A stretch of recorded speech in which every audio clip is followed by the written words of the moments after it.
Welcome to season 4, Fostering Change, the #1 podcast in adoption and foster care.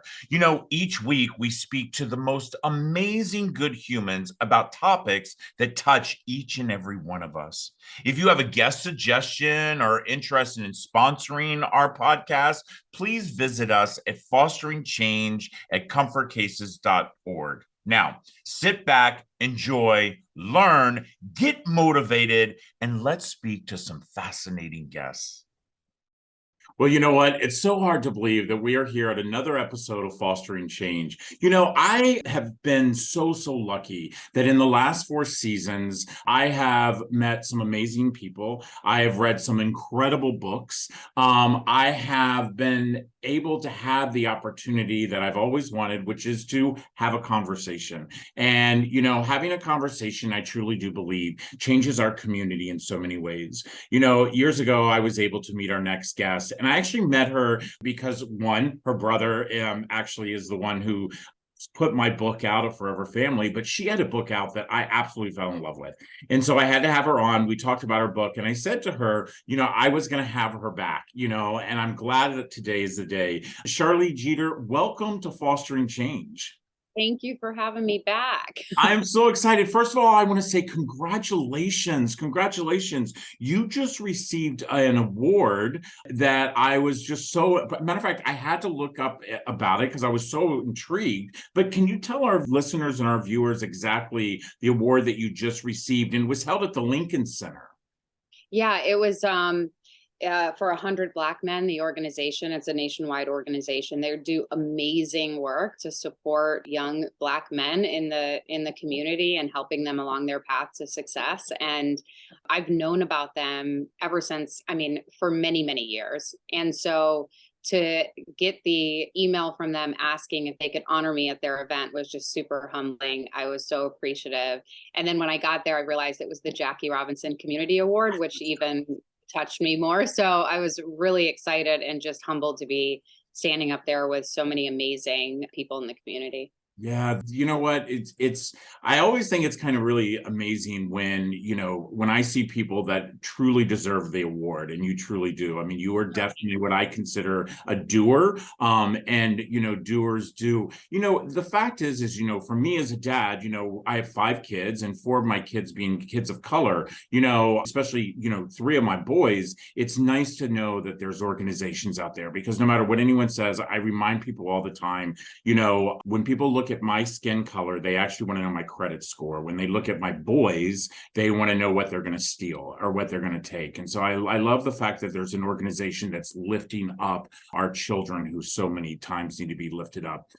One of the things that I love is the fact that you are actually the president of an organization called Turn 2 Foundation. And I've always believed that, kids helping kids is truly how our future will be brighter. So, for instance, in our organization, we have no age restrictions. And so we have kids who come in and pack cases for children in foster care. And we know that empathy isn't something we're born with, that it's taught. Can you tell our listeners and our viewers what exactly is the Turn 2 Foundation? Well, the Turn 2 Foundation is an organization that my brother started his rookie year playing with the Yankees. And he asked my dad, who was a drug and alcohol therapist by trade, if he would start the organization with him. He always wanted to have his own nonprofit and to give back in the community where he worked and where he grew up, and also where he lived in Florida. And so they both sat down and they talked about, well, what is our mission going to be? And they wanted to have a mission that was going to stand the test of time, something that was always going to be an issue, finding a way, first of all, to affect our youth and to do something positive for our youth. But knowing that with my dad being a drug and alcohol therapist, that at the time it was, well, that's always going to be an issue for young people. It's always going to be something that they're faced with growing up that's going to keep them from living a successful life as they get older. So they started the foundation, and it was to promote healthy lifestyles amongst today's youth. And as they started that through, they had baseball clinics, they had leadership programs, they did after school programming. They decided that we always knew that our kids are influenced more so by the kids that they hang out with than they are by the adults in their lives. At some point they're listening to the friends they have around them. So we thought an amazing thing to do is to get young ambassadors and young high school students. We called them our Jeter's leaders. And we were going to, instead of Derek being the person that was going to talk to these kids where they really couldn't relate to him as much, he would have these high school ambassadors that would be out there doing good in the community, would be promoting social change in the community. They would be mentors to younger students in the community. They'd be living healthy lifestyles, doing well in school. You know, academic achievement is a huge part of our programming, but really being positive peers to each other and allowing them to have other people that are doing well in the community and want to make a difference, and to give back. So we started our leadership program, which is our flagship program in our organization. And we've just seen it completely thrive over the years, and it's continued to grow and grow and grow. And so I'm super excited about that program. And it's what makes me think a lot about what you guys are doing and how we have so many synergies. Yeah, we really do. We really do. First of all, I love the whole fact of a younger person mentoring even a younger person, because you are exactly right. You know, if you look at, our generations of the young children today, they're following each other on TikTok, and they're all onto the social media. So they are looking up to that other person instead of somebody, let's say my age of 56. I love the fact that you have that type of mentoring program. Have you had any kids who have come back after going through your program and said, you know what, look what this did, or look what, do you have any stories or, people that have come back to you and have spoken to you after going through this? Yeah, I mean, we have a lot. We have an alumni program, so we follow our kids in college and then post-college. We have had students that have gone on and actually hired other students in our program when they're off at companies. When our kids go on college tours throughout the year, there's not too many colleges that they stop at that we don't have an alumni maybe that's currently there or went there that helps give their tours. But I think I have, what is the biggest telling of the success of the program for me is when we have an employee who graduated from the program. And so we have her name is Betty. She was one of the first graduating classes of Jeter's Leaders in our program back in 97. She started. And she came back and she interned with our program, and then she became a program coordinator, then the program director of our program. And she's off working elsewhere now doing the same type of good work. But she was probably one of our biggest success stories. And then also we have our program director of all of our entire foundation is a graduate of our program. Is a graduate of the Jeter's Leaders program. So it's been great. That's, there's nothing better than when you know that what you're doing is truly, truly making a difference and an impact. For us, with kids who are dealing in foster care, it's so hard at times for them, they're going from place to place. Do you happen to have a lot of kids in your program? Do you have kids that are from the system, that are actually in your program as well? We have in the past. I don't know if currently we do, but I know that we have in the past had students that were in the system for sure. And it made for an interesting dynamic when trying to work, which I think this is, we should all be working together to figure out how we can support kids no matter where they are. And so I think that could probably be made a little bit easier, which I think is a lot of the work that you guys do. But yes, we have had kids that were in the system before. So, we're all coming out of COVID, as for some reason, I said this just the other day to, I think my daughter, I was like, I feel like some people don't even think COVID ever existed, but it did. Okay. So we're all coming out of COVID. How did that affect your foundation, especially because of the fact that you're so kid-based and we were so isolated? How did that affect your foundation? Well, it affected us a lot in the sense, I mean, the obvious side of it is, right, the fundraising side of it. You have no more fundraisers. And so you're sitting there just like, okay, no money coming in, but we need to send money out because we still had kids, right? And we still had to support them. We had to make a quick transition. I have an amazing staff. I always say I have the best staff in the world. They put in extra hours when everybody else was kind of working from home and taking it a little bit easier. My staff was working extra hours because they were trying to figure out how are we going to completely transition all of our programming into remote. They were answering phone calls from students in the middle of the night that were just having a tough time, but they did a great job. We were still able to offer programming online and a lot more mental health support. We started to use, tap into some of the other programming that we have. We have a program in Washington Heights here in New York that's all it's elementary based programming, but it's all around mental health.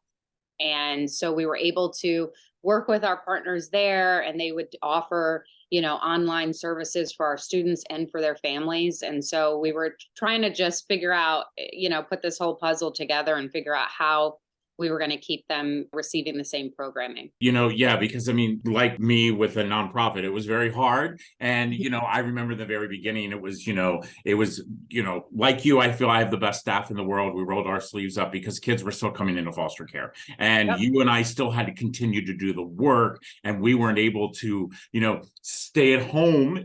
For instance, we had to come in and pack cases and it was definitely a different time. Listen up, everybody. I love this conversation. I love when I'm able to talk to my friends, and I love the fact that people were able to learn about new organizations. The organization is Turn, and it's the number 2, by the way. It's turn2foundation.org. You're going to see it on the screen, but we're going to be right back. This episode of Fostering Change is sponsored by Comfort Cases, a national nonprofit that inspires our communities to bring hope and dignity to our youth that are in foster care. For just $10 a month, you can support the Comfort Cases mission and help us eliminate trash bags for kids who are entering foster care. For every $10 that you give, Comfort Cases will give a Comfort XL to a child entering the system. Be part of the change. Visit comfortcases.org.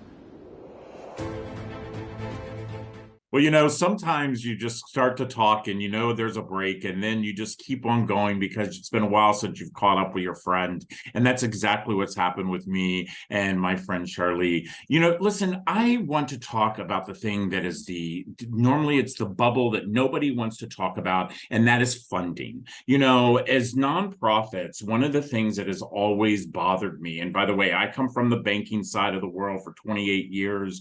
I never really knew much about nonprofit and how the funding was all done. And I am absolutely stunned that, number one, I see such waste through our government, and I see nonprofits like yours that are truly impacting the future of a child. And we're sitting here most times scraping and begging for money. What do you think that we as a society could do better when it comes to funding our nonprofits?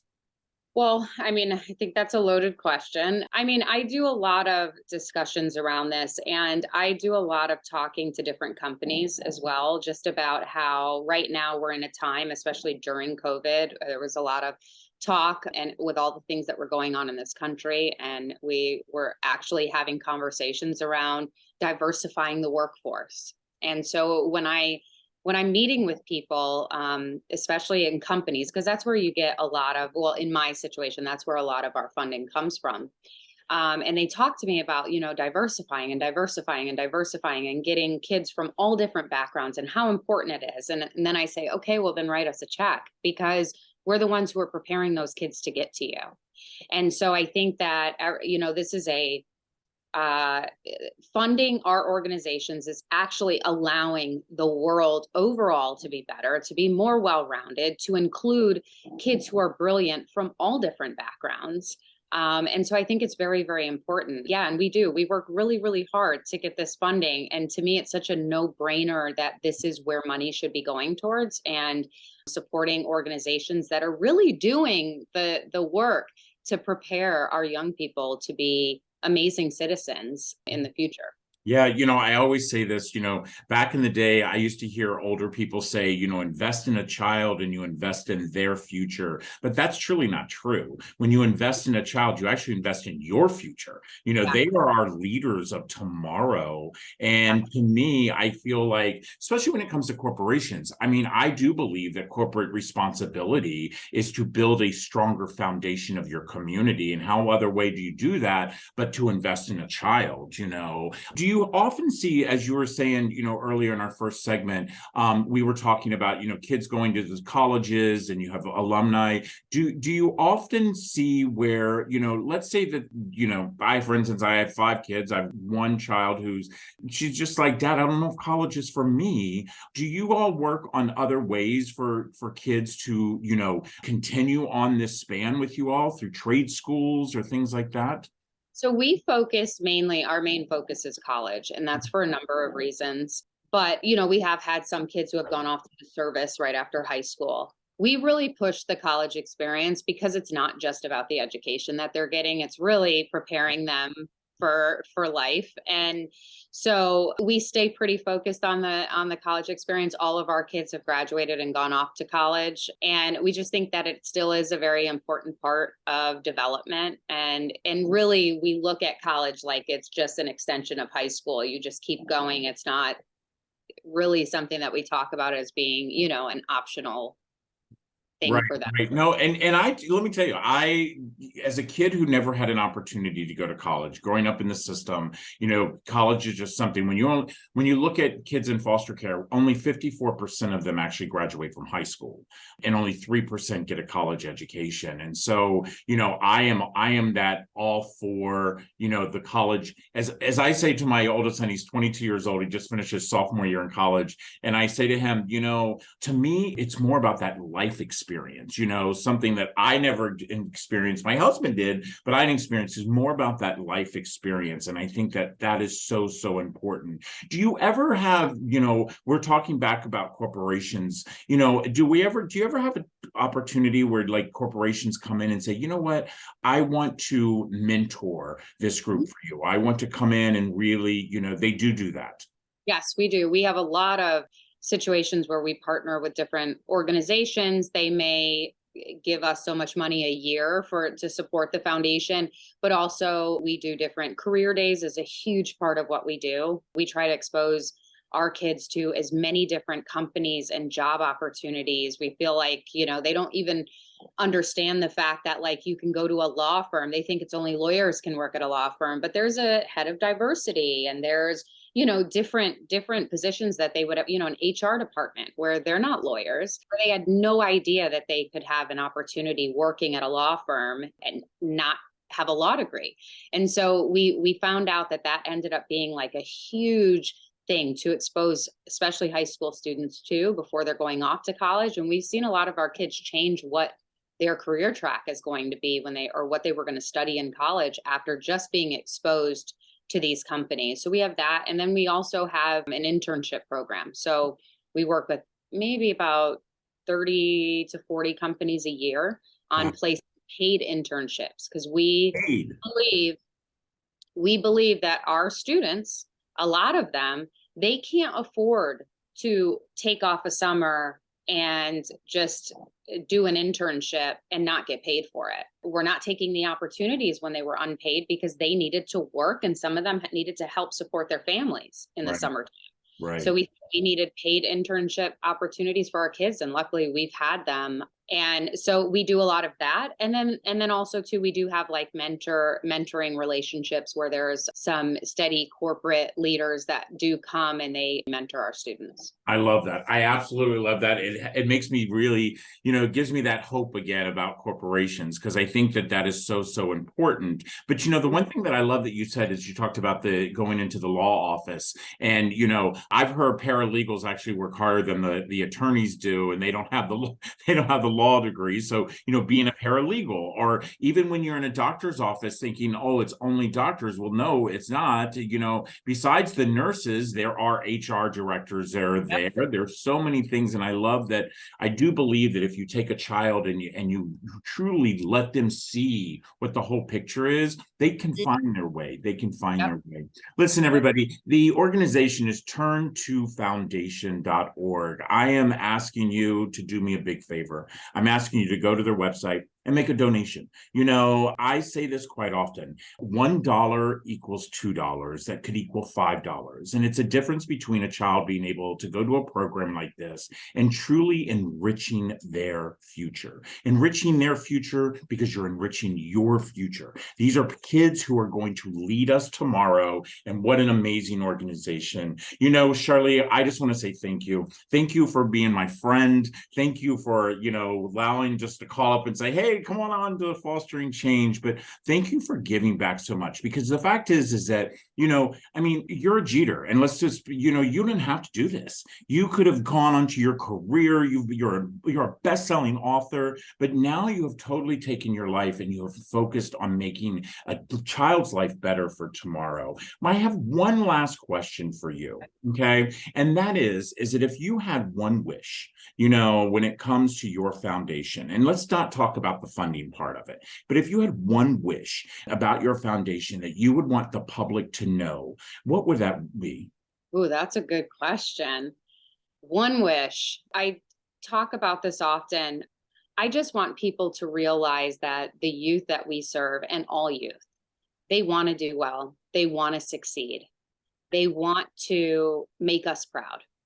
They really do. They want to go to a company and do a good job and make them proud. And the only thing that a lot of these kids are missing is opportunity. So my wish is that people will look at this and look within and say, you know what, just by doing the bare minimum, we can actually help these kids who really want to do a good job. None of these kids want to be in trouble in the future. None of these kids want to go to jail. None of these kids don't want to have an education and do poorly and let us down.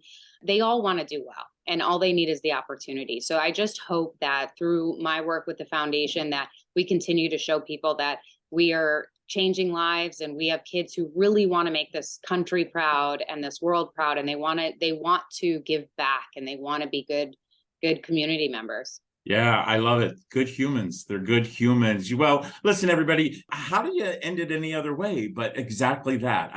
We all must realize that at the end of the day, each one of these kids, they just want, opportunity, and that's what you're getting. Listen, everyone, this is another amazing episode of Fostering Change. I cannot thank you enough for supporting us. I can't thank you enough for supporting the organizations that we have on. Again, as I said, as you're listening to this, go onto the website, make a donation. Every single dollar adds up. We truly, truly know that. And even though, maybe this week you decide not to go to that overpriced coffee shop that, we all visit, and take that money and donate it to the future of yours, because that is what you do when you donate into this organization for a child. Until next time, this is Rob Scheer and another episode of Fostering Change.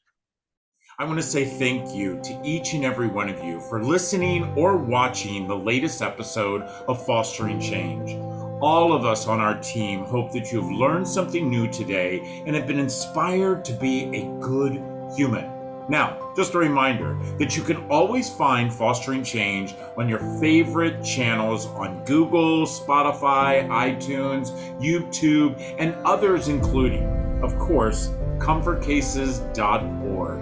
I want to give a big thank you to all of you for joining us each and every week.